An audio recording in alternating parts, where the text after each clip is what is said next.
आत्मनिर्भर भारत की क्रांति ने भारत की इकोनॉमी को एक नई दिशा दी है। इकोनॉमी की मजबूती होती है बिजनेस से, और बिजनेस का मतलब है रिस्क, जिसकी वजह से पहले लोग बिजनेस करने के अपने सपने को अधूरा छोड़ देते थे। इसका मेन रीजन होता था जानकारी का अभाव। कोई भी बिजनेस स्टार्ट करने से पहले ढेरों सवाल होते हैं जिनके जवाब पहले आसानी से नहीं मिल पाते थे, पर अब प्रॉपर नॉलेज के साथ एंटरप्रेन्योरशिप आपके सपने को पंख देने के लिए तैयार है। तो आपके बिजनेस की प्रॉपर प्लानिंग और उससे रिलेटेड हर तरह की ब्रेनस्टॉर्मिंग को कामयाब बनाने के लिए आपका पसंदीदा यूट्यूब चैनल बिजनेस पाठशाला आपके लिए लेकर आ रहा है बिजनेस की पाठशाला, जहां आपको सिखाई जाएंगी बिजनेस स्टार्ट करने से पहले की सभी टेक्निक्स जो आपको बिजनेस प्लान को सफल बनाए रखने में निश्चित तौर पर मदद करेगी। यह आपके लिए अवेलेबल होगा every month 2nd and 4th Monday दोपहर 3 बजे से सिर्फ आपके अपने यूट्यूब चैनल बिजनेस पाठशाला पर। साथ ही अगर आपको इस सेशन से रिलेटेड कोई भी डाउट है या आपके कुछ सवाल हैं, तो आप हमारे एक्सपर्ट से डायरेक्टली जुड़ सकते हैं जूम सेशन के माध्यम से, जिसका लिंक आपके लिए चैट बॉक्स पर अवेलेबल है।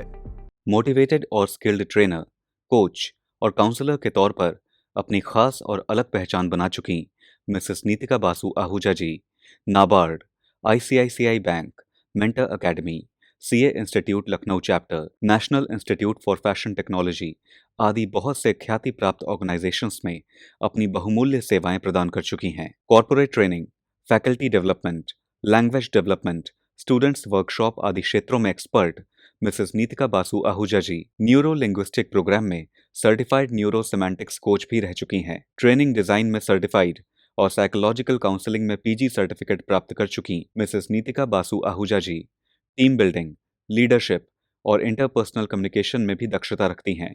मिसेस नीतिका बासु आहूजा जी का बिजनेस पाठशाला में एक्सपर्ट के तौर पर हम स्वागत करते हैं।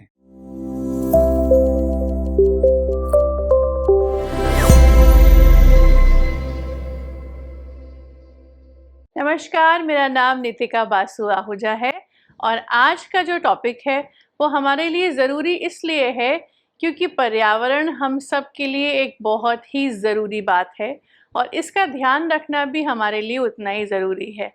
तो पर्यावरण से संबंधित जो हम कार्य कर सकते हैं उस कार्य को हम वेस्ट मैनेजमेंट के थ्रू करने की कोशिश करते हैं, और अच्छी बात यह है कि वेस्ट मैनेजमेंट के साथ साथ इसमें हमें कई बिजनेस यानी कि व्यावसायिक पॉसिबिलिटीज़ भी दिखती हैं।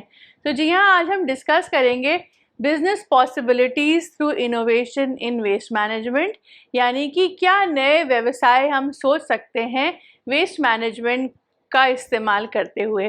तो आइए इसके बारे में विस्तार से चर्चा करते हैं। सबसे पहले तो ये जानना ज़रूरी है कि वेस्ट मैनेजमेंट में पॉसिबिलिटीज़ क्या हैं और हमारे लिए ये इतना ज़रूरी क्यों है। जैसे कि हम सभी जानते हैं कि पर्यावरण जो है हम सब के लिए बहुत ही आवश्यक है। उसको बचा के रखना और उसका सही तरीके से जिसको कहते हैं संरक्षण करना हमारे लिए बहुत ही उपयोगी है, क्योंकि इसी के सहारे हम सब जितने लिविंग बीइंग्स हैं, हम सांस लेते हैं, हम धरती पे रहते हैं, इतने सारे संसाधनों का हम उपयोग कर पाते हैं और ये सभी कुछ पर्यावरण की वजह से ही पॉसिबल है। तो business possibilities through innovation in waste management जिसके बारे में हम बात कर रहे हैं, ये बहुत ही ज़रूरी है, क्योंकि इससे, इस प्रैक्टिस से अगर हम कुछ नया सोच सकते हैं, कुछ नया निकाल सकते हैं, तो जो वेस्टेज है उससे हमारा पर्यावरण जो है वो बच सकता है, और साथ ही साथ हम कुछ नए रोज़गार के साधन भी ढूंढ सकते हैं जो हमारा व्यवसाय बन सकता है। तो वेस्ट मैनेजमेंट जो है वो एक ग्लोबल कंसर्न है। वेस्ट मैनेजमेंट यानी कि हम जो प्लास्टिक्स फेंकते देते हैं या जो चीज़ें हमारे इस्तेमाल की नहीं हैं हम वो हटा के फेंक देते हैं। बहुत सारी बॉटल्स जो हैं वो इंडस्ट्री से निकलती हैं जो हम यूज़ करते हैं, वो भी ऐसे ही फेंक दी जाती हैं। तो इन शॉर्ट अगर हम समझें कि वो सारी चीज़ें जिनका हम उपयोग करके उनको फेंक देते हैं वो सब एक प्रकार का वेस्ट है। वो सारा वेस्ट कहाँ इकट्ठा होता है, उसका पर्यावरण पे क्या प्रभाव पड़ता है, ये सभी जो है आज बहुत ही चिंता का विषय है। और ये सिर्फ हमारे देश के लिए नहीं बल्कि पूरे विश्व के लिए एक चिंता का विषय है, क्योंकि ये वेस्ट जो है ये हमारे पर्यावरण को कई तरीके से प्रभावित करता है, पोल्यूशन देता है और साथ ही साथ बहुत सारी ऐसी गैसेस चीज़ें, जो गैस जिसे हम कहते हैं, बहुत जहरीली गैसेस भी जो हैं वो बनाती हैं, जो पर्यावरण में आकर शामिल हो जाती हैं, जिससे हमारे लिए हमारी जो हम श्वास लेते हैं उसमें भी काफ़ी दिक्कतें आ जाती हैं। तो क्योंकि ये एक चिंता का विषय है, पोल्यूशन, जो हमारे रिसोर्सेज हैं, जो हमारे संसाधन हैं, वो क्योंकि हम वेस्ट मैनेजमेंट अच्छे से नहीं कर पा रहे हैं, तो हमारे संसाधन भी कम होते जा रहे हैं, डिप्लीट हो रहे हैं। नदियाँ सूख रही हैं, पहाड़ों पर जिस तरीके से कूड़ा फेंका रहता है उससे जो हमारे पहाड़ों का स्वच्छ वातावरण है वो ख़राब हो रहा है।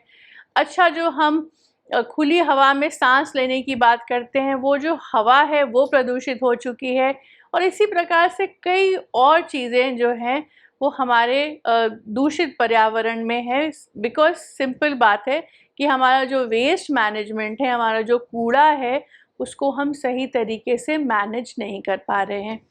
और इसी की वजह से आप देखेंगे क्लाइमेट चेंज, जिसको कि हम अक्सर ग्लोबल वार्मिंग भी कहते हैं, वो भी हमें झेलनी पड़ रही है, जो कि पूरी दुनिया के लिए बहुत ही चिंता का विषय बन चुका है। जहाँ पर ठंड पड़नी चाहिए या जिन मौसम में हमारे ठंड के मौसम होते हैं वहाँ हमें ठंड नहीं मिलती, गर्मी बहुत ज़्यादा पड़ती है, बरसातों में बारिश नहीं आती, ये सभी क्लाइमेट चेंज है, जिसका कि प्रमुख कारण जो है वो है कि हमारा वेस्ट मैनेजमेंट सही नहीं है, या हमारा पर्यावरण जो है वो इतना प्रदूषित हो चुका है कि उसकी वजह से हमको सही मौसम या सही तापमान जो है वो मिल नहीं पाता है। तो हम वेस्ट मैनेजमेंट में सिर्फ यही नहीं देखते हैं कि हमें इस वेस्ट को कैसे मैनेज करना है, यानी कि हम अपना कूड़ा करकट किस तरीके से संभालें या मैनेज करें, बल्कि इसके माध्यम से हम कई ऐसे रोजगार के साधन या फिर व्यवसाय भी सोच सकते हैं, जिससे ना सिर्फ हमें जो है वो आर्थिक सहायता मिल सकती है, बल्कि इसके साथ ही साथ हम अपने पर्यावरण को भी संभाल कर रख सकते हैं। ये जो टॉपिक है, ये जिस बारे में हम लोग बात कर रहे हैं आज, ये बहुत ही इम्पॉर्टेंट है, क्योंकि ये जो है सस्टेनेबल यानी कि बहुत टाइम तक चलने वाले सॉल्यूशंस को देता है। कुछ सॉल्यूशंस ऐसे होते हैं जो शॉर्ट टर्म होते हैं, कुछ सॉल्यूशंस ऐसे होते हैं जो हमेशा ही चलते हैं, जो दीर्घकालीन होते हैं, उन्हें हम सस्टेनेबल सॉल्यूशंस कहते हैं। तो ये जो टॉपिक है, इसमें जो अपॉर्चुनिटीज़ निकल के आएंगी, ये सस्टेनेबल सॉल्यूशन है, ये हमेशा ही रहेंगे, और इससे जो हम रोज़गार सोच सकते हैं वो भी हमेशा ही काम आएंगे, क्योंकि पर्यावरण जो है वो हमेशा ही रहेगा और उसकी सुरक्षा जो है वो हमेशा ही हमारे लिए गंभीर मुद्दा बना रहेगा। तो पर्यावरण पे जो इम्पैक्ट पड़ रहा है उसको कैसे कम करें, किस तरीके से हम ऐसे प्रॉफिटेबल वेंचर्स बनाएं, क्या ऐसे बिजनेस करें जिससे हमें फ़ायदा भी मिले और साथ ही साथ हम जो है एक साफ, क्लीनर और सस्टेनेबल फ्यूचर दे सके अपने प्लैनेट को, अपनी धरा को, अपनी पृथ्वी को। तो इसीलिए बहुत ज़रूरी है ये टॉपिक कि हम क्या ऐसे सॉल्यूशंस ढूंढ के लेकर आएँ जिससे हमारा व्यवसाय भी हो और हमारी जो पृथ्वी है, हमारा जो पर्यावरण है, वो भी सही तरीके से काम करता रहे। आइए आगे बढ़ते हैं और इसके बारे में कुछ और बातें समझते हैं। वेस्ट मैनेजमेंट में जो इनोवेशन है उसमें बहुत बिजनेस अपॉर्चुनिटीज़ हैं, जिसके बारे में हम अभी चर्चा करने वाले हैं, क्योंकि ये विषय और ये जो हमारी पृथ्वी है, जो पर्यावरण है, ये अपने आप में संपूर्ण है, बहुत बड़ी बात है, और इसीलिए इसके हर छोटे भाग को अगर हम बचाने की कोशिश कर रहे हैं, इसके हर संसाधन को अगर हम सुरक्षित रखने की कोशिश कर रहे हैं, तो आप समझ सकते हैं हर क्षेत्र में कितना सारा व्यवसाय जनरेट हो सकता है, कितने सारे काम किए जा सकते हैं।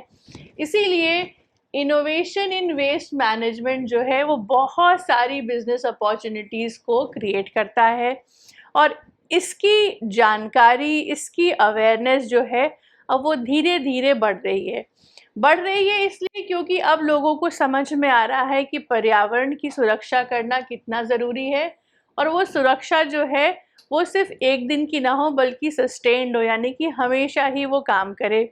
दूसरा, कुछ हमारे ऊपर रेगुलेटरी प्रेशर्स भी हैं, क्योंकि ये जो कंसर्न है ये ग्लोबल बन चुका है। सभी को साफ सुथरी पृथ्वी पे रहना अच्छा लगता है, सभी को साफ सुथरी सांस, जिस चीज़ से हम लेते हैं हवा, वो चाहिए होती है।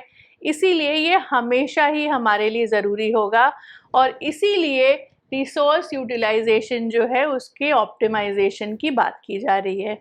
तो आज हम इस समय कुछ बिजनेस अपॉर्चुनिटीज़ की बात करेंगे जो कि इनोवेशन है। इनोवेशन यानी कि कुछ नई तकनीकें हैं जो वेस्ट मैनेजमेंट के द्वारा हम उसमें व्यवसाय के जो साधन है उसको भी ढूंढ सकते हैं। आइए अब देखते हैं कि वेस्ट मैनेजमेंट में इनोवेशन की क्या आवश्यकता है, यानी कि नए जो सॉल्यूशंस है उनकी क्या आवश्यकता है। देखिए, इनोवेशन तो हमें हर चीज़ के लिए भी चाहिए, देखिए इनोवेशन तो हर क्षेत्र में आवश्यक है। कोई भी पुरानी तकनीकी जो है उसमें कुछ एडिशंस करने की ज़रूरत होती है, उसमें कुछ नयापन लाने की ज़रूरत होती है। इसी प्रकार से वेस्ट मैनेजमेंट का काम किया जा रहा है, लेकिन उसमें भी कुछ नवीनीकरण की आवश्यकता है। लेकिन ये आवश्यकता क्यों है? क्योंकि बहुत सारे जो हैं उसमें रुकावटें हैं, जिससे कि ट्रेडिशनल प्रैक्टिसेस जिस तरीके से हो रही थी उसमें बहुत सारी रुकावटें आती हैं और इस वजह से वेस्ट मैनेजमेंट जो है वो प्रॉपरली हो नहीं पा रहा है। इसीलिए आज ज़रूरत है कि हम कुछ ऐसा नया सोचें जिससे वेस्ट मैनेजमेंट जो है उसमें कोई बाधा ना आए और वो सस्टेनेबल हो, यानी कि वो सालों साल उस प्रैक्टिस से हम वेस्ट मैनेजमेंट को कर सकें। तो अब हम कुछ ऐसे चैलेंजेस जो वेस्ट मैनेजमेंट में आते हैं पहले उनकी चर्चा करेंगे और उसके बाद हम देखेंगे कि क्या सॉल्यूशंस हो सकते हैं। तो सबसे बड़ा और मेजर कंसर्न जो है वो एनवायरनमेंट है। जी हाँ, यानी कि हमारा पर्यावरण, जहाँ हम रहते हैं, जहाँ हम सारे संसाधनों का उपयोग करते हैं, जहाँ हम स्वच्छ सांस लेते हैं, ये सब हमें पर्यावरण से मिलता है। तो जिस तरीके से कन्वेंशनल यानी कि जो ट्रेडिशनल प्रैक्टिस चली आ रही है डिस्पोज करने की वेस्ट को, जैसे कि लैंड फिलिंग, हमने कोई गड्ढा था वहाँ पे वेस्ट डाल के भर दिया, या फिर जो हमारा कूड़ा है, जो हमारा वेस्ट है उसको हमने जला दिया। इन सब तरीकों से जो है वो जो हमारी मिट्टी है और जो हमारा पानी है और साथ ही साथ जो हमारी हवा है, ये सभी पोल्यूट हो जाती हैं। जैसे कि हम इंसरनेशन में देख ही चुके हैं, जिसका जो टर्म हमें बहुत आसानी से पकड़ सकते हैं, पराली। जब पराली जलाई जाती है तो वातावरण में कितना धुआं, कितना जो है वो प्रदूषण फैल जाता है। इसी प्रकार से जब आप किसी लैंड को भरते हैं, यानी कि किसी ज़मीन में जहाँ गड्ढे हैं वहाँ पे कूड़ा डाल के भरते हैं, तो वहाँ पर भी इतनी गंदगी हो जाती है, वहाँ पे कीड़े होते हैं। ऑल्दो नीचे खाद बन रही होती है, लेकिन ऊपर से उस जगह में कितनी दुर्गंध, कितनी जो है वो गंदगी फैल जाती है। तो इन सब कारणों से हमें जो है वो नए तरीके अब लाने की ज़रूरत है, क्योंकि जो पुराने तरीके हैं वेस्ट मैनेजमेंट के, उससे हमारी मिट्टी, हमारी हवा, हमारा पानी सब कुछ प्रदूषित हो रहा है। और ग्रीन हाउस गैस एमिशंस भी हमारे लिए कहीं ना कहीं चिंता का विषय है और इन सभी वजहों से हमारा जो एनवायरनमेंट है वो पोल्यूट हो रहा है, ख़राब हो रहा है। इसीलिए बहुत ज़रूरी है कि अपने एनवायरनमेंट को बचाने के लिए जो पुराने वेस्ट मैनेजमेंट के तरीके हैं उनको छोड़कर हमें कुछ इनोवेटिव यानी कि नए तरीके ढूंढने हैं। दूसरा कारण रिसोर्स डिप्लीशन, हमारे संसाधन, जैसे कि हमारा जो पानी हम पीते हैं, जिस हवा में हम सांस लेते हैं, जहाँ पर बहुत सारी माइंस हैं, वो भी हमारे संसाधन हैं। तो बहुत सारी चीज़ें हमें प्रकृति देती है, वो हमारे संसाधन हैं और ये संसाधन धीरे धीरे जो है वो कम हो रहे हैं या फिर पोल्यूट हो रहे हैं, क्योंकि ट्रेडिशनल वेस्ट मैनेजमेंट जो प्रैक्टिसेस हैं उससे हम वैल्यूएबल रिसोर्सेज को ख़राब कर रहे हैं, गंदा कर रहे हैं। या रीसाइक्लिंग, और बहुत ज़रूरी कारण जिसलिए हमें वेस्ट मैनेजमेंट करना चाहिए वो है हमारे रिसोर्स डिप्लीशन, यानी कि जो हमारे संसाधन हैं, जो प्रकृति हमें देती है, यानी कि हवा, पानी, ये सभी सही तरीके से वेस्ट मैनेजमेंट ना होने की वजह से प्रदूषित हो रहे हैं।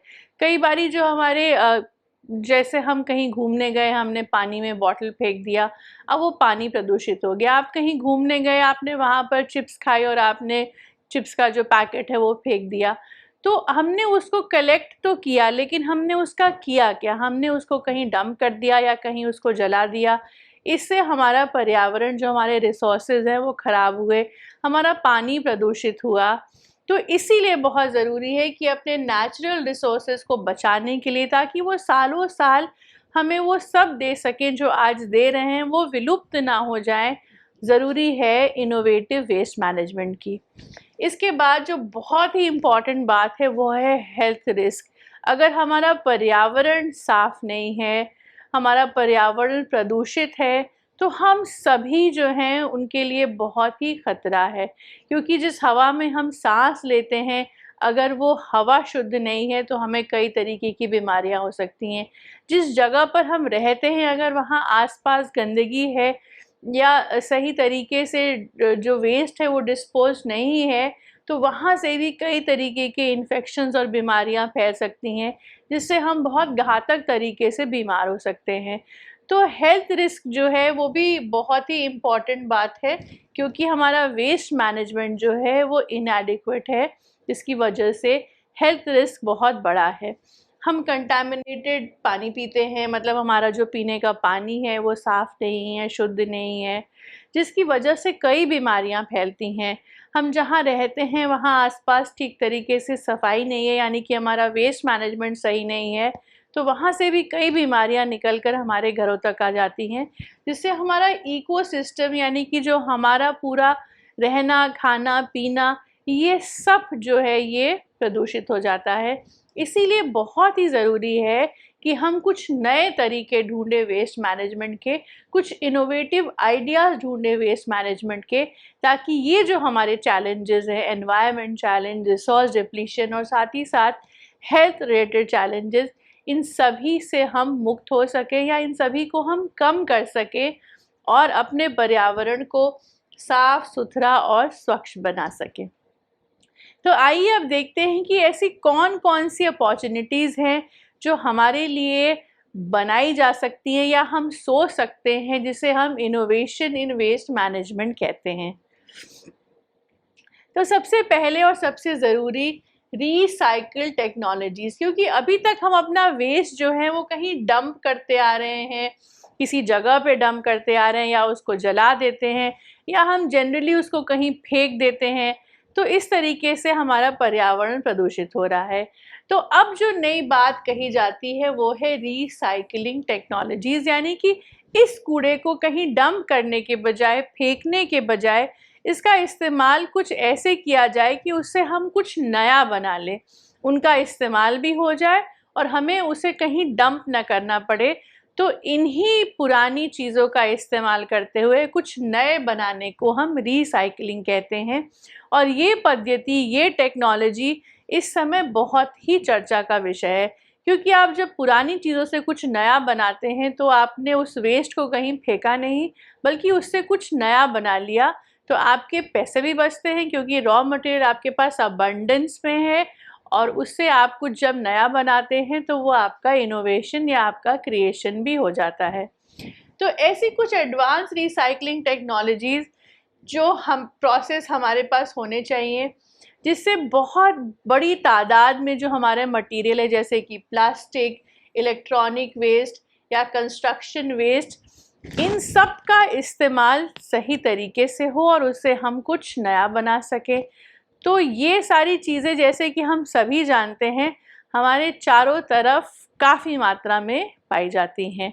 तो कुछ ऐसा सिस्टम जो सबसे पहले ये सारे कूड़े को सेपरेट करे, है ना, क्योंकि प्लास्टिक भी है हमारे पास, इलेक्ट्रॉनिक वेस्ट भी है हमारे पास, और जो कंस्ट्रक्शन वेस्ट है, जैसे कि मिट्टी, गिट्टी, मोरंग, बालू जो बचा हुआ है, वो सब यूं ही फेंक जाता है।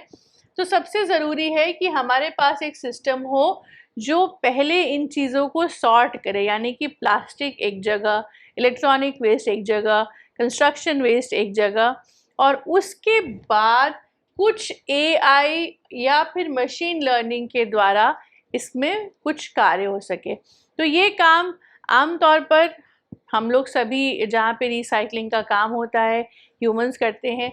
लेकिन अभी जो बात हो रही है वो ये हो रही है कि रोबोटिक्स, एआई या फिर कुछ मशीन लर्निंग का इस्तेमाल करते हुए एक सिस्टम बनाया जाए जिससे कि हर प्रकार के वेस्ट की सॉर्टिंग हो। तो जब एक सिस्टम बनेगा, एक एआई बनेगी, यानी कि आर्टिफिशियल इंटेलिजेंस, या कुछ मशीनरी ऐसी बनेगी जो कूड़े को छाटेगी, तो हम कुछ इनोवेट कर रहे होंगे। हमने एक मशीनरी इनोवेट की होगी जिससे हम इस काम को कर सकेंगे। तो यहाँ से ही हमारी व्यावसायिक अपॉर्चुनिटी शुरू हो जाती हैं। इसके बाद ऑफर मोबाइल और decentralisation cycling units for communities और business to reduce transport cost, यानी कि मोबाइल, यानी कि जिसको हम कहते हैं सचल रिसाइकलिंग यूनिट्स बने, जिससे कि हमारी ट्रांसपोर्टेशन कॉस्ट जो है वो कम हो जाए।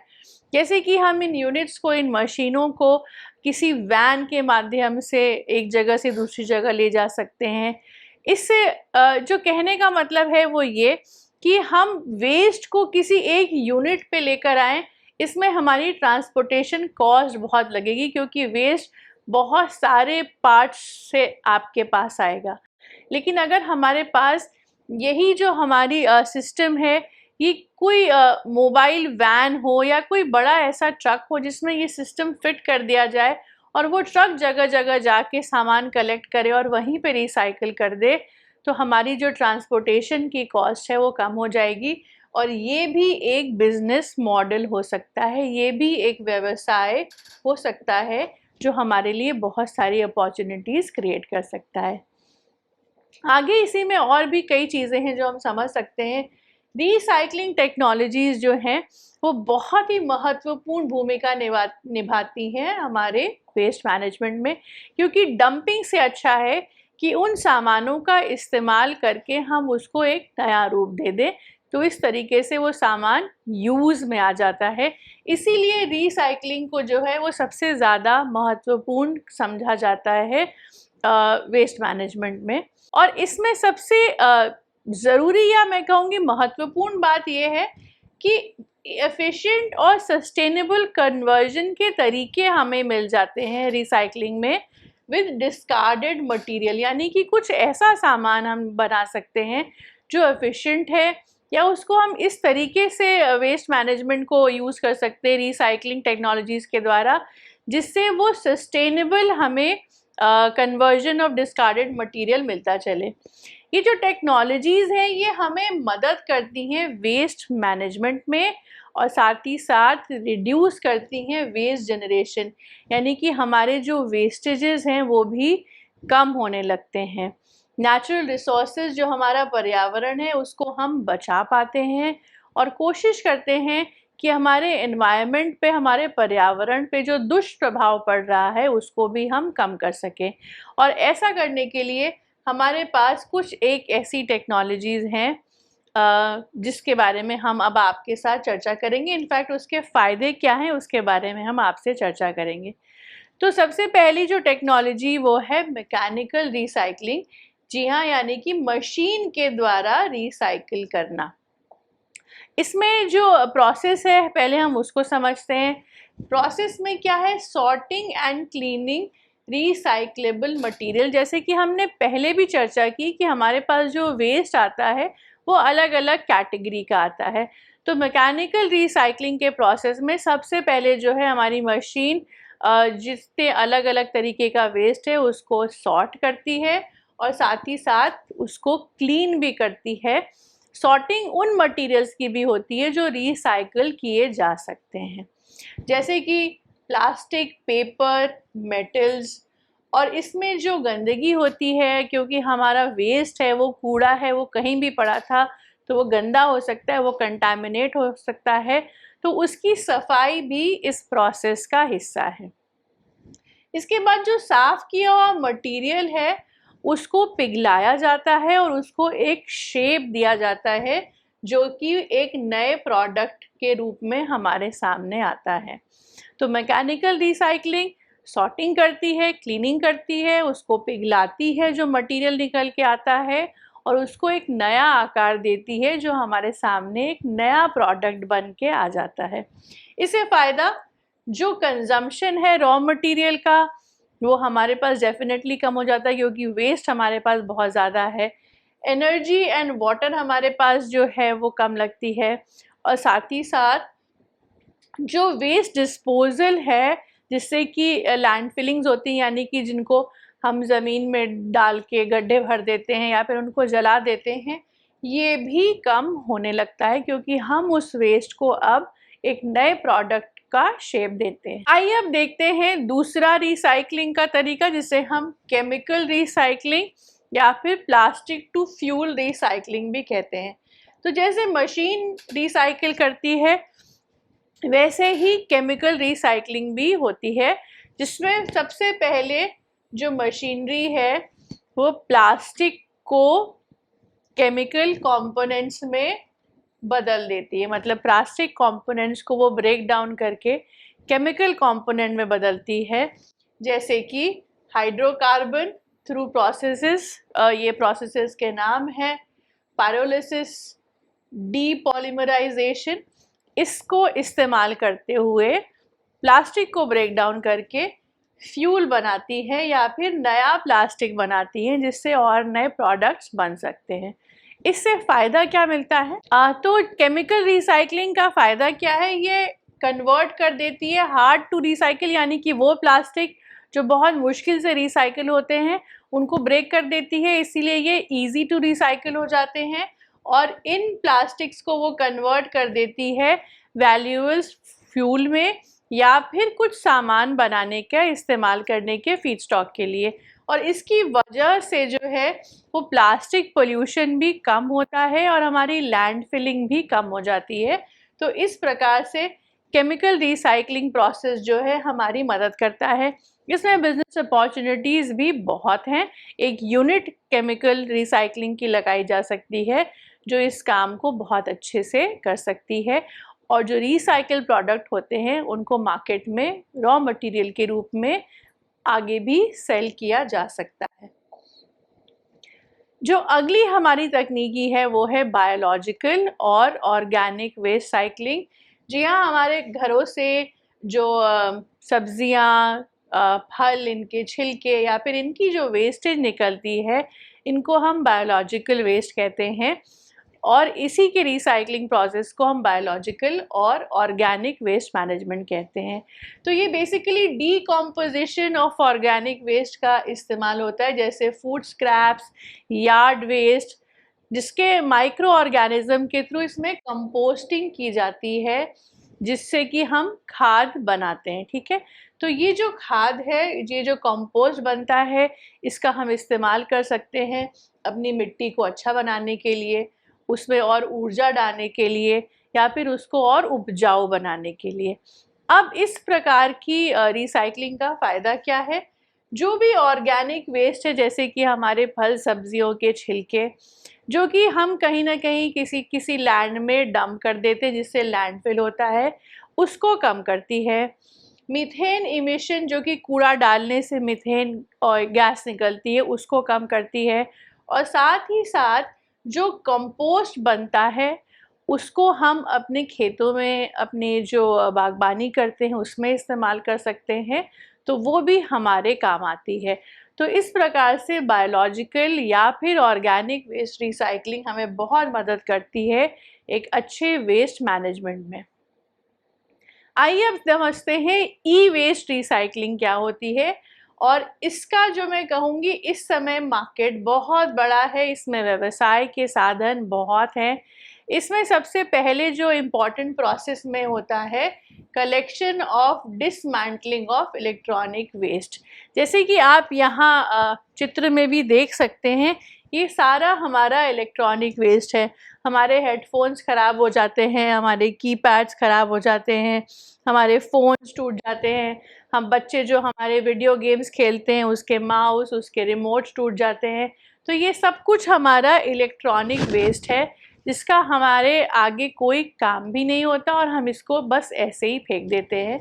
तो इन इलेक्ट्रॉनिक वेस्ट की जो रिसाइकलिंग है, उसमें इन सभी सामानों को डिसमेंटल किया जाता है, यानी कि तोड़ दिया जाता है और इसमें जो वैल्यूएबल मेटल्स हैं, जो इम्पॉर्टेंट कंपोनेंट्स हैं, उनको निकाल लिया जाता है और इन्हीं चीज़ों का इस्तेमाल किया जाता है अर्बन माइनिंग या फिर जो एक्सट्रैक्ट जो प्रेशस निकलते हैं आपके मेटल्स, उनको लेकर कुछ नया बनाने की कोशिश की जाती है।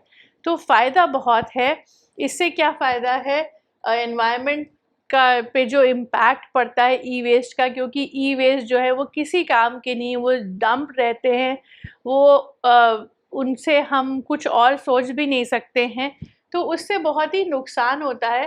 तो सबसे पहले ई वेस्ट डंप कम होता है, उसमें जो वैल्यूएबल रिसोर्सेज हैं, जो मेटल्स लगे हैं, उनका इस्तेमाल हो जाता है और जो ये मटेरियल कहीं ना कहीं लैंडफिल में पड़े होते हैं जिससे हमारे मिट्टी को नुकसान होता है, वो भी कम करता है। तो ई वेस्ट रिसाइकलिंग भी एक बहुत ही अच्छी टेक्नोलॉजी है जिससे हम वेस्ट मैनेजमेंट भी कर सकते हैं और साथ ही साथ एक बिजनेस अपॉर्चुनिटी भी क्रिएट कर सकते हैं। आइए अब समझते हैं जिसके बारे में आज हमारा टॉपिक है, वो है सॉल्यूशंस, कि हम वेस्ट से किस प्रकार से एनर्जी सॉल्यूशंस यूज़ कर सकते हैं और उसमें कई सारे हमारे पास अपॉर्चुनिटीज़ हैं जिसके बारे में अब हम चर्चा करेंगे।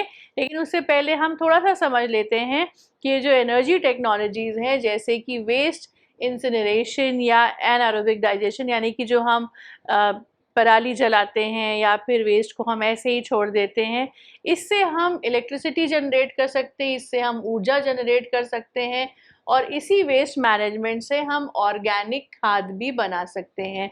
तो इस तरीके से कुछ नई अपॉर्चुनिटीज़ हमको मिलती हैं जो हमारी वेस्ट को एनर्जी में कन्वर्ट करती हैं और हम इसकी चर्चा अब आपके साथ करने वाले हैं। तो आइए सबसे पहले समझते हैं जो हमारा सबसे पहला है, रीमैन्युफैक्चरिंग एंड रीफर्बिशमेंट सर्विसेज।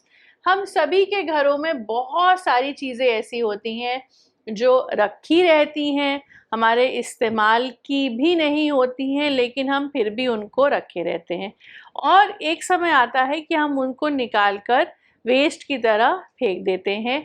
जी हाँ, तो इसी कार्य को अगर हम सही तरीके से करें तो इसे हम रीमैन्युफैक्चरिंग या रीफर्बिशमेंट सर्विस कहते हैं, यानी कि पुराने सामानों को, जो आपका वेस्टेज है, उसको इस्तेमाल करके कुछ नया बनाना या फिर उन्हीं को जोड़कर उसको एक नया स्वरूप दे देना, जिसे हम रीफर्बिशमेंट कहते हैं।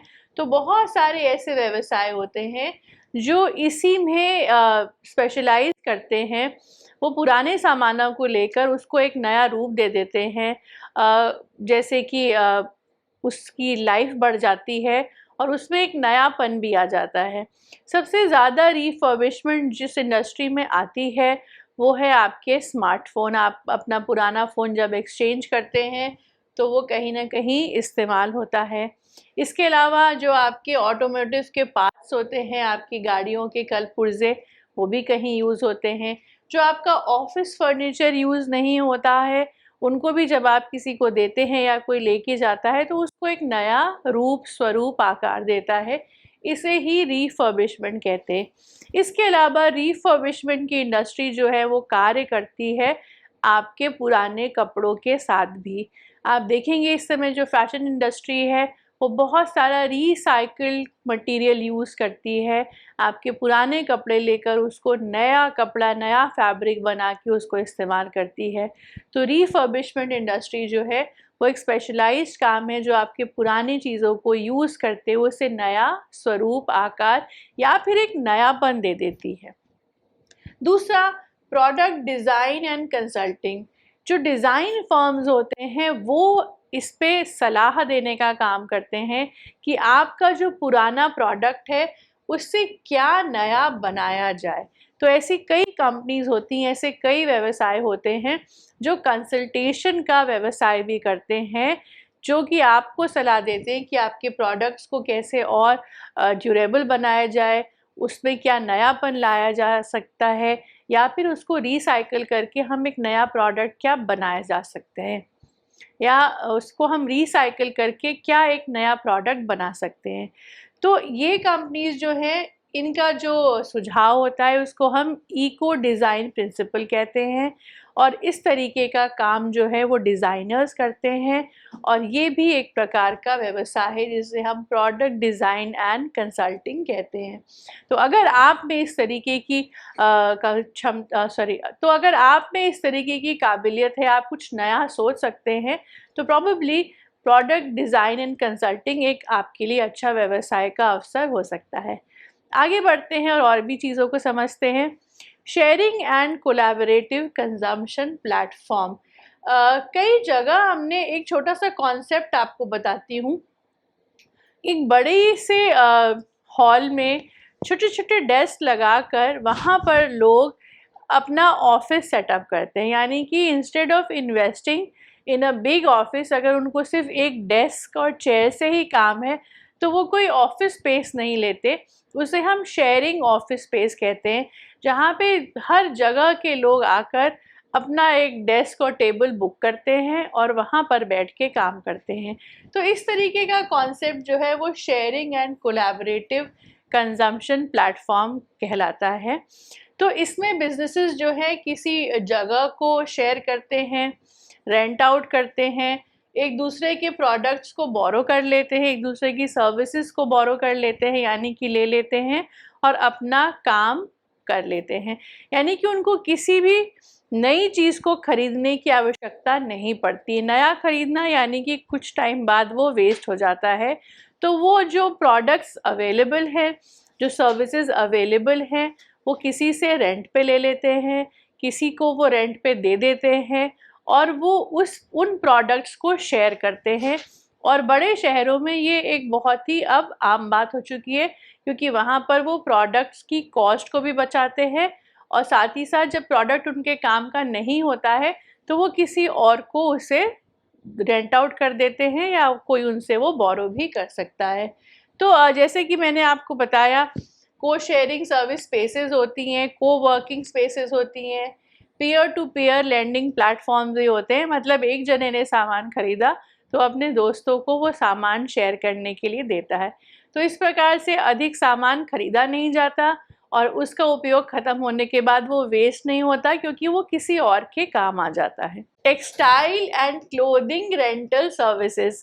जी हाँ, बहुत सारी ऐसे बड़ी बड़ी फैशन इंडस्ट्रीज़ हैं, बहुत बड़ी बड़ी फैशन कंपनीज़ हैं जो प्रोडक्ट्स बनाती हैं, डिज़ाइनर कपड़े बनाती हैं और वो समय समय पर इन कपड़ों को रेंट आउट करती हैं, उनका सब्सक्रिप्शन दे देती हैं, जिससे कि जो फास्ट फैशन यानी कि हर दिन फैशन बदल रहा है, तो आपको नए नए कपड़ों में इन्वेस्ट करने की ज़रूरत नहीं है, क्योंकि वो कपड़ा जो है जैसे ही फैशन आउट होगा वो कपड़ा आपके लिए बेकार हो जाएगा।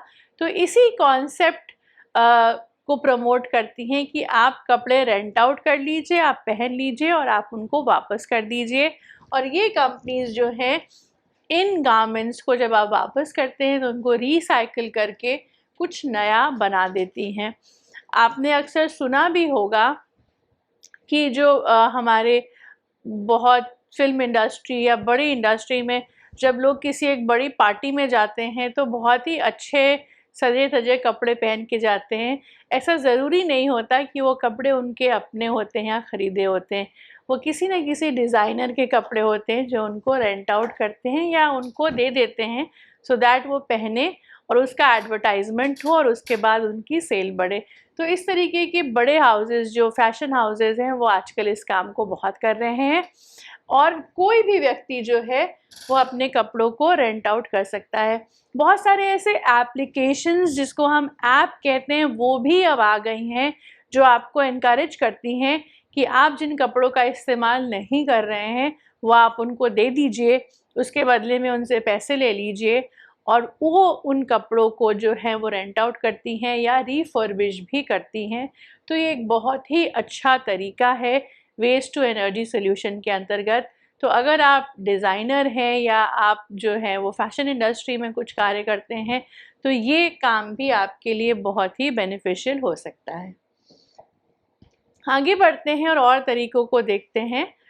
स्मार्ट वेस्ट मैनेजमेंट जो है वो एक बहुत ही इम्पॉर्टेंट बात है।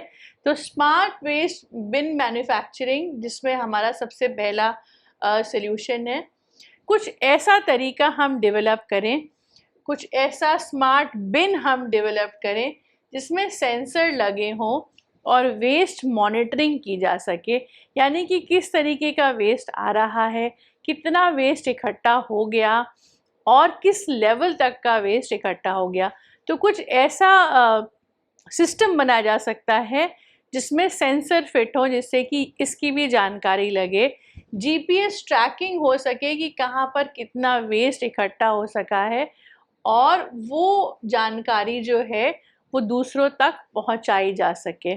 इससे क्या होगा कि वेस्ट टाइप और लोकेशन कहाँ किस तरीके का है उसके सेंसर्स हमें जानकारी दे देंगे और हमें ऐसे भटकना नहीं पड़ेगा। यानी कि हम भी डिमार्केट कर सकते हैं, जो लोग, जैसे मैंने आपको वेस्ट मशीन रिसाइकलिंग की बात की, तो जो मशीनरी बनाते हैं उनको इन सेंसर्स से बहुत सुविधा होगी। जिस तरीके का वेस्ट वो ढूंढ रहे हैं, ये सेंसर्स उनको लोकेशन बता देंगे और वो पर्टिकुलरली उसी वेस्ट को उस लोकेशन से उठाएंगे। उनको वेस्ट मैनेजमेंट करने के लिए भटकना नहीं पड़ेगा। तो इसे हम स्मार्ट वेस्ट बिन मैन्युफैक्चरिंग कहते हैं, कि ऐसे बिन्स बनते हैं जो आपको बता दें कि किस तरीके का वेस्ट किस बिन में है और उससे आपको सुविधा हो। तो ये देखिए एक इंटरलिंक्ड है। अगर हम मशीन रिसाइकलिंग मैन्युफैक्चरिंग में आते हैं तो स्मार्ट वेस्ट बिन मैन्युफैक्चरिंग भी हमारी उसमें मदद करती है। नेक्स्ट है हमारा वेस्ट डेटा एनालिसिस सर्विसेज। ये बेसिकली वेस्ट डेटा की एनालिसिस का एक प्लेटफॉर्म है, एक सॉफ्टवेयर जिसमें हमारी मदद करता है, जो डेटा को एनालाइज करता है, और ये रियल टाइम डेटा जो है वो स्मार्ट बिन के लिए यूज़ होता है कि कितना वेस्ट कहाँ से इकट्ठा हुआ। और ये डेटा जो है वो कंपनीज़ को दिया जा सकता है, जो इन वेस्ट से इन अपना रॉ मटेरियल बना सकते हैं या इन वेस्ट की रिसाइकलिंग से अपने रॉ मटेरियल को वो प्राप्त कर सकते हैं। तो अगर डेटा एनालिटिक सर्विस भी बनाई जा सकती है तो उससे बाकी की जो अभी हमने पॉसिबिलिटीज़ की बात की है, इनका कनेक्ट उनसे डायरेक्टली हो सकता है। तो इस तरीके से एक बिजनेस के साथ साथ हर बिजनेस जो है वो फ्लरिश कर सकता है। आगे बढ़ते हैं और सॉल्यूशंस देखते हैं। Waste collection and transportation services, ये हमारे लिए सबसे बड़ी गंभीर समस्या हमेशा ही बनी रहती है कि वेस्टेज तो हर घर से निकलता है, हर शहर से निकलता है, हर मोहल्ले से निकलता है, लेकिन वो वेस्ट को कलेक्ट कैसे किया जाए, तो ये भी एक बहुत बड़ा हमारे लिए व्यवसाय का अपॉर्चुनिटी बन सकता है। वेस्ट कलेक्शन एंड ट्रांसपोर्टेशन जो कंपनीज हैं वो यहाँ पर बहुत आसानी से अपना व्यवसाय का अवसर बना सकती हैं। वो ये रूट्स को शेड्यूल कर सकती हैं कि कहाँ कहाँ से ये स्मार्ट बिन गुजरेगा। स्मार्ट बिन के सेंसर्स से वो पता कर सकती हैं कि किस तरीके का वेस्ट हमारे पास आ रहा है, और जैसे ही ये स्मार्ट बिन्स भर गए वैसे ही वो नहीं खुलेंगे और वो ट्रांसपोर्ट सर्विसेज के द्वारा वो वहाँ जहाँ पर भी वेस्ट कलेक्शन हो रहा है वहाँ चला जाएगा। इनफैक्ट वेस्ट कलेक्शन जो है वो machinery recycling units, chemical recycling units या ऑर्गेनिक या बायो रिसाइकलिंग यूनिट्स पे डायरेक्टली भी भेजा जा सकता है।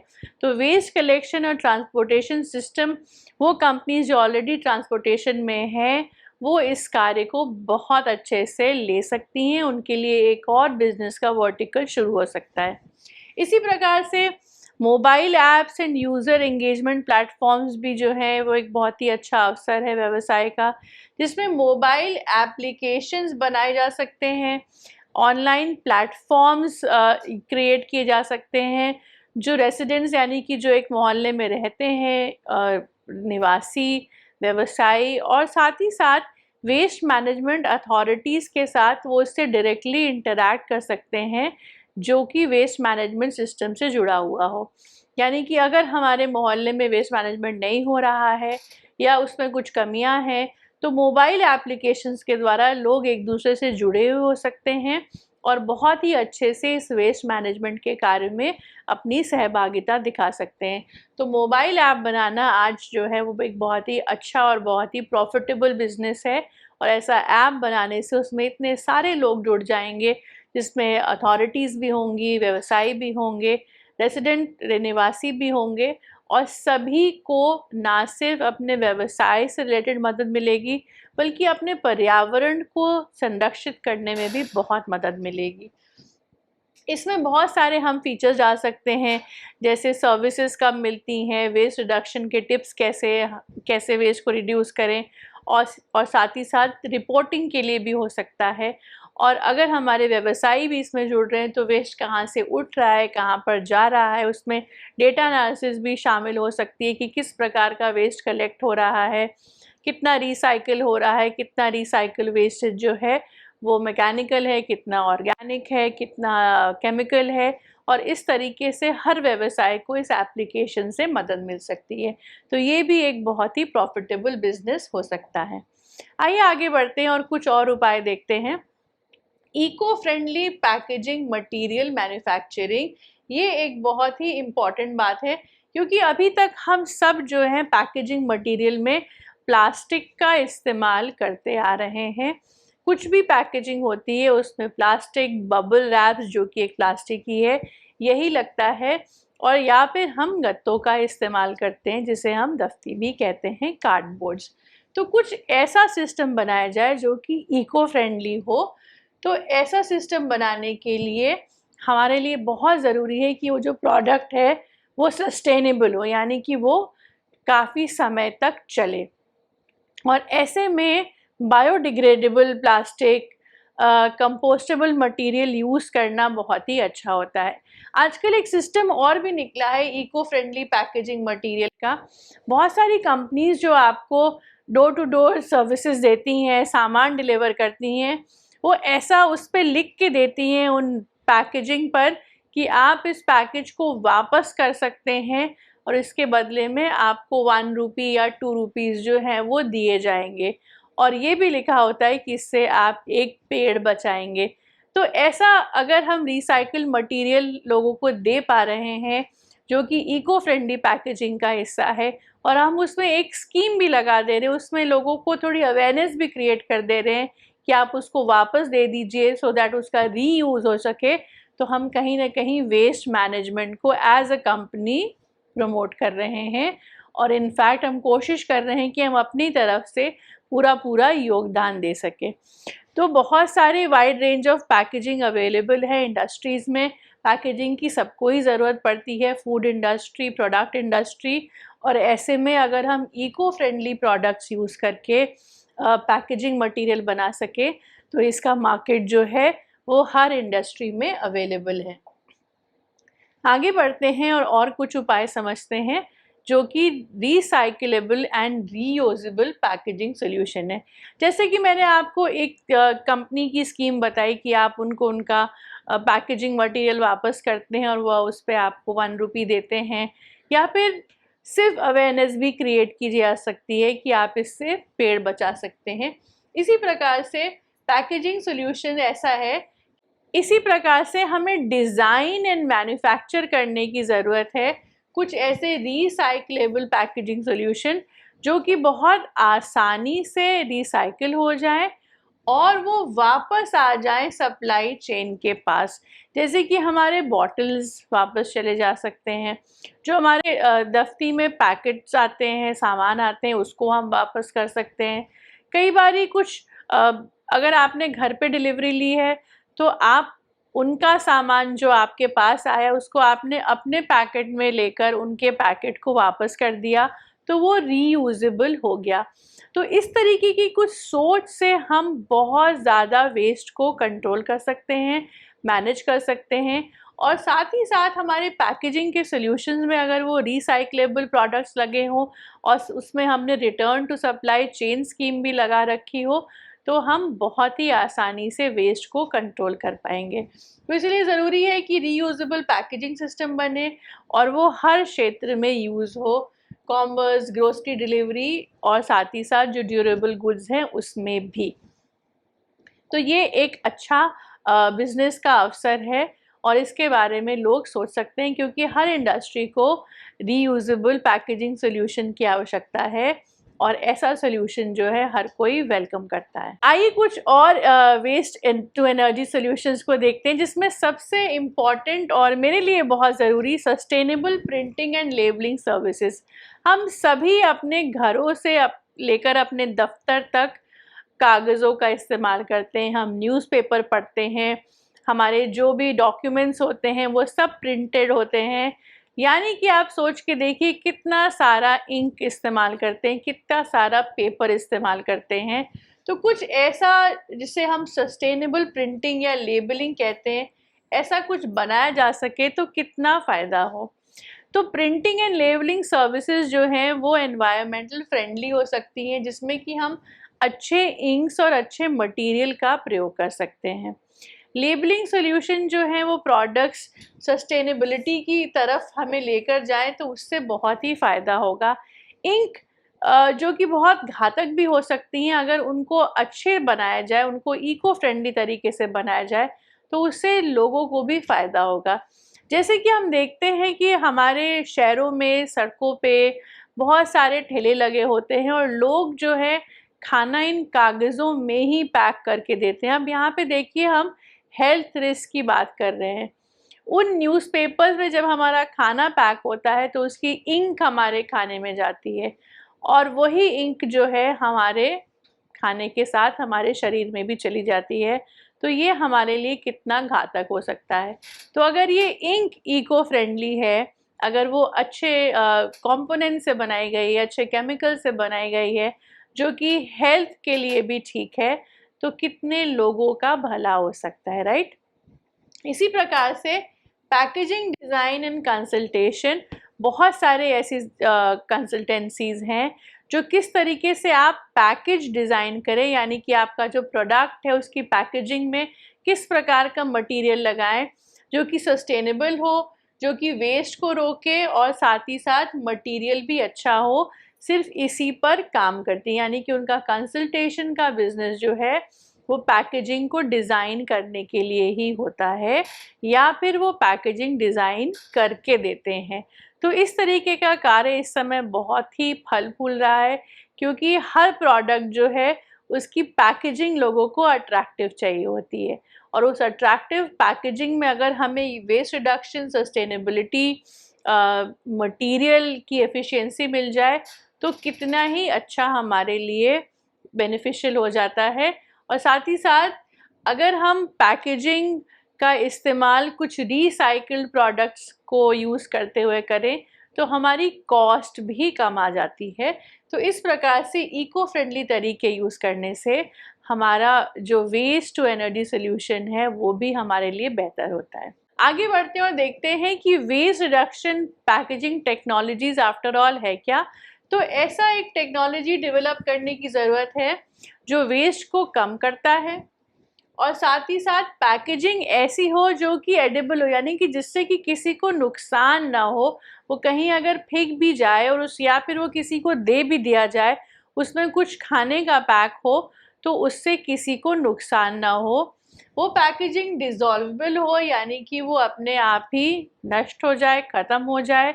जैसे कि हमारा प्लास्टिक कभी नष्ट नहीं होता, लेकिन ये पैकेजिंग ऐसी बने जो अपने आप ही डिज़ोल्व हो जाए और उस पे मिनिमल डिज़ाइनिंग हो, क्योंकि जितना डिज़ाइन उतना इंक, उतना ही मटेरियल का खर्चा। और अगर हम इस चीज़ का ध्यान रखें तो हमारा जो वेस्ट रिडक्शन पैकेजिंग टेक्नोलॉजी है वो बहुत ही कार्यरत हो सकता है। दूसरा, सर्कुलर पैकेजिंग सोल्यूशन। ऐसा पैकेजिंग सोल्यूशन डिज़ाइन करना जो प्रमोट करता है सर्कुलर इकोनॉमी, जिसमें कि वो मटेरियल यूज़ हो, वैसे वाले मटेरियल यूज़ हो जो कि रीसाइकिल्ड और रीपर्पस हो, यानी कि उनका इस्तेमाल दोबारा किया जा सके, पर्पस उनका फुलफिल हो, या फिर उनको लेके कुछ हम रीसाइकिल करके कुछ नया बना सकें। तो इस तरीके से सर्कुलर पैकेजिंग या waste reduction packaging technologies use करने से हमारी जो है वेस्टेज कम होगी और हमारा एनवायरनमेंट भी काफ़ी सुरक्षित रह सकता है। आगे बढ़ते हैं और देखते हैं सस्टेनेबल पैकेजिंग में ही कुछ और पॉइंट्स तो सस्टेनेबल पैकेजिंग जो है वो इस समय बहुत ही फास्ट ग्रोइंग बिजनेस है, क्योंकि पैकेजिंग की ज़रूरत जैसे मैंने पहले ही बताया सबको पड़ती है। हर प्रोडक्ट जो है वो अट्रैक्टिव पैकेजिंग में आता है, और अगर ऐसे में हम कंज्यूमर को एनवायरमेंटल फ्रेंडली पैकेजिंग दे सकें और साथ ही साथ उनमें ये अवेयरनेस भी क्रिएट कर सकें, उनको ये भी बता सकें कि इस तरीके का इस्तेमाल करने से हम किस तरीके से एनवायरनमेंट को बचा सकते हैं, तो इससे जो है सरकार को बहुत मदद मिलेगी एनवायरनमेंट प्रोटेक्शन रेगुलेशंस को इम्प्लीमेंट करने में। दूसरा, बिजनेस जो इनोवेटिव या इन्वेंशंस में इन्वेस्ट करते हैं, वो अगर इको फ्रेंडली पैकेजिंग में इन्वेस्ट करते हैं तो वो ना सिर्फ पर्यावरण को बचा रहे हैं, बल्कि वो मार्केट में जो है ये भी बताते हैं कि सस्टेनेबल प्रोडक्ट्स या फिर रिसाइकल प्रोडक्ट्स या फिर इको फ्रेंडली प्रोडक्ट्स यूज़ करने से किस प्रकार से हम वेस्ट मैनेजमेंट को रोक सकते हैं, और हम एक, जिसे हम कहते हैं, जागरूक और जिम्मेदार ग्राहक या फिर सिटीजन बन सकते हैं। आगे बढ़ते हैं और समझते हैं इको फ्रेंडली पैकेजिंग जिसकी अभी तक हम बात कर रहे हैं, उसके प्रोडक्शन में हम किस तरीके से कार्यरत हो सकते हैं। तो एक मैन्युफैक्चरिंग यूनिट डेवलप करने की आवश्यकता होती है डेफिनेटली इसमें, जहाँ पे मटेरियल्स ऐसे यूज़ हों जो बायोडिग्रेडेबल हो, यानी कि अपने आप ही वो नष्ट हो जाए, उन्हें नष्ट होने में कोई समय ना लगे। जैसे कि हमारा पेपर बायोडिग्रेडेबल है और हमारा प्लास्टिक नॉन बायोडिग्रेडेबल है। तो अगर हमें इको फ्रेंडली पैकेजिंग मटेरियल का प्रोडक्शन करना है तो हमारे पैकेजिंग मटेरियल जो है वो बायोडिग्रेडेबल होने चाहिए और साथ में वो रिसाइकिल भी होने चाहिए। इस तरीके का ऑप्शन सोचकर अगर हम पैकेजिंग इंडस्ट्री लगाते हैं तो हम जो है इंडस्ट्रीज़ को बहुत बेहतरीन सोल्यूशन दे सकते हैं, और ये पैकेजिंग जो है वो हर प्रकार की इंडस्ट्री, यहाँ तक कि फूड इंडस्ट्री और कॉस्मेटिक इंडस्ट्री में भी काम आ सकती है। तो अभी तक हमने चर्चा की ई वेस्ट टू एनर्जी सोल्यूशन। आइए अब एक पॉइंटर्स के रूप में देखते हैं कि ई वेस्ट मैनेजमेंट के अंतर्गत हम क्या क्या कर सकते हैं। सबसे पहला, create e waste collection and recycling programs, यानी कि कुछ ऐसा बनाना जिसमें कि ई वेस्ट कलेक्शन हो और रिसाइकलिंग का प्रोग्राम। इलेक्ट्रॉनिक वेस्ट, क्योंकि वो एक ग्रोइंग कंसर्न है, इसके लिए हमारे पास एक उपाय हो। कुछ ऐसा रिज़र्व लॉजिस्टिक सोल्यूशन बने जिससे कि हम सामानों को वापस ले सकें और उनको रिसाइकिल कर सकें, जिसमें इलेक्ट्रॉनिक प्रोडक्ट्स का भी रिसाइकलिंग शामिल हो। उसमें एग्जैक्ट वैल्यूएबल मटेरियल्स जो हैं वो हम यूज़ कर सकें, इसकी चर्चा हमने की। आगे बढ़ते हैं और देखते हैं कि हम और कैसे ई वेस्ट मैनेजमेंट कर सकते हैं। तो सस्टेनेबल कंस्ट्रक्शन एंड डिमोलिशन के द्वारा भी हम ई वेस्ट मैनेजमेंट कर सकते हैं। कुछ ऐसी टेक्नोलॉजीज़ बनाई जाए कि वो जो भी सामान है जो कंस्ट्रक्शन वेस्ट है वो रीपर्पसिंग हो उसकी, और डिमोलिशन का जो वेस्ट मटेरियल है उसका भी इस्तेमाल किया जाए। इसके लिए हमको कुछ ऐसी टेक्नोलॉजी बनाने की ज़रूरत है। इसी क्षेत्र में कंसल्टेंसी ऑफ़र की जाए कंस्ट्रक्शन कंपनीज़ को, जिससे कि वो वेस्ट रिडक्शन करने की प्रैक्टिसेस में शामिल हो और साथ ही साथ उसे सस्टेनेबल भी बनाए रखें। कुछ ऐसे मॉडल कंस्ट्रक्शंस के मेथड्स भी ढूंढे जा सकते हैं जिससे कि बिल्डिंग बनाते समय जो वेस्टेज है वो कम से कम हो। तो इस प्रकार से हम कंस्ट्रक्शन वेस्ट को कंट्रोल कर सकते हैं। आगे बढ़ते हैं और समझते हैं कि हमारा जो ई वेस्ट मैनेजमेंट है वो एप्लीकेशन और एजुकेशन के द्वारा किस तरीके से हम वहाँ पे भी कमी ला सकते हैं। तो जो हमारे मोबाइल ऐप्स हैं जो कि आजकल हर किसी के पास होते हैं, हर कोई इन ऐप्स का यूज़ करता है, उसके द्वारा हम लोगों में जागरूकता पैदा कर सकते हैं। उसके द्वारा हम लोगों को एजुकेट कर सकते हैं किस तरीके से वो वेस्ट को रिड्यूस करें और साथ ही साथ रीसाइक्लिंग के कॉन्सेप्ट को समझें। इसी के माध्यम से हम लोगों को कंसल्टेंसी भी प्रोवाइड कर सकते हैं कि वो किस तरीके से वेस्ट रिडक्शन को स्ट्रैटेजाइज करें। कुछ ऐसे गेम्स बनाए जाएं जिससे कि बच्चों को या फिर ऐसे अडल्ट जिनको समझाया जाए कि किस तरीके से हमें वेस्ट रिडक्शन करने से या वेस्ट मैनेजमेंट करने से हमें जो है आगे लाभ मिल सकता है, और साथ ही साथ ये उनकी आदत का हिस्सा बन सके इन गेम्स के द्वारा। ग्रीन पैकेजिंग एंड लेबलिंग जो है ये भी एक बहुत ही अच्छा तरीका है वेस्ट मैनेजमेंट का, जिसमें कुछ ऐसे सस्टेनेबल पैकेजिंग मटेरियल बनाने चाहिए जो कि इको फ्रेंडली हो और कंज्यूमर्स भी इसको कॉन्शियसली चूज़ करें। कुछ ऐसे इको सर्टिफिकेशन सर्विसेज हो जो बिज़नेस को दिखाने ही पड़े जब वो सस्टेनेबल पैकेजिंग की तरफ बढ़ रहे हैं कि हमारा जो पैकेजिंग है वो इको फ्रेंडली है। ऐसे कुछ सर्टिफिकेशन हमें शुरू करने चाहिए। कुछ ऐसे इको फ्रेंडली या इको ब्रांडिंग ऑफ़र करने चाहिए जिससे प्रोडक्ट्स की सस्टेनेबिलिटी पर जो है वो अच्छा प्रभाव पड़े। तो इस प्रकार की कुछ तरीक़ों से हम ई वेस्ट मैनेजमेंट कर सकते हैं। इन्हीं कुछ बिंदुओं पे चर्चा हमने आज अपने पूरे सेशन में की। आशा करते हैं कि जब आप अपने कार्य को शुरू करेंगे, आप अपने व्यवसाय को शुरू करेंगे, तो आप ई वेस्ट मैनेजमेंट की किसी एक पद्धति को, किसी एक टेक्नोलॉजी को या किसी एक सॉल्यूशन को अपनाते हुए इस क्षेत्र में कदम रखेंगे और आपको भरपूर सफलता मिलेगी। हमारे साथ आज इस सेशन में बने रहने के लिए बहुत बहुत धन्यवाद।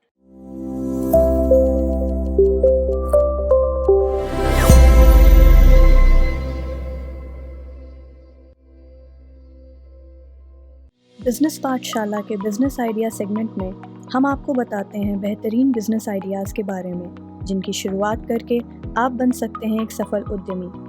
इसी श्रृंखला को आगे बढ़ाते हुए आज हम आपको बताने वाले हैं ऑयल मिलिंग से रिलेटेड बिजनेस आइडियाज़ के बारे में। इस सेगमेंट का पहला business idea mustard oil business है। मस्टर्ड ऑयल भारत के हर घर में इस्तेमाल किया जाता है। येलो कलर के इस ऑयल की स्मेल काफ़ी स्ट्रॉन्ग होती है। कम सैचुरेटेड होने के कारण इसमें ओमेगा 3 और ओमेगा 6 के गुण होते हैं। घरों में नॉर्मल कुकिंग और डीप फ्राइंग के अलावा अचार बनाने के लिए भी इसका इस्तेमाल किया जाता है। हेल्दी स्किन और बालों के लिए भी हम मस्टर्ड ऑयल का यूज़ करते हैं। मस्टर्ड ऑयल को साफ़ करने के बाद उन्हें सुखाकर ऑयल एक्सट्रैक्टर मशीन की मदद से ऑयल निकाला जाता है।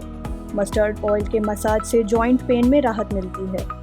इस ऑयल की इतनी उपयोगिता है कि इसकी डिमांड हर सीज़न में रहती है, इसीलिए इसका मार्केट पोटेंशियल काफ़ी हाई है।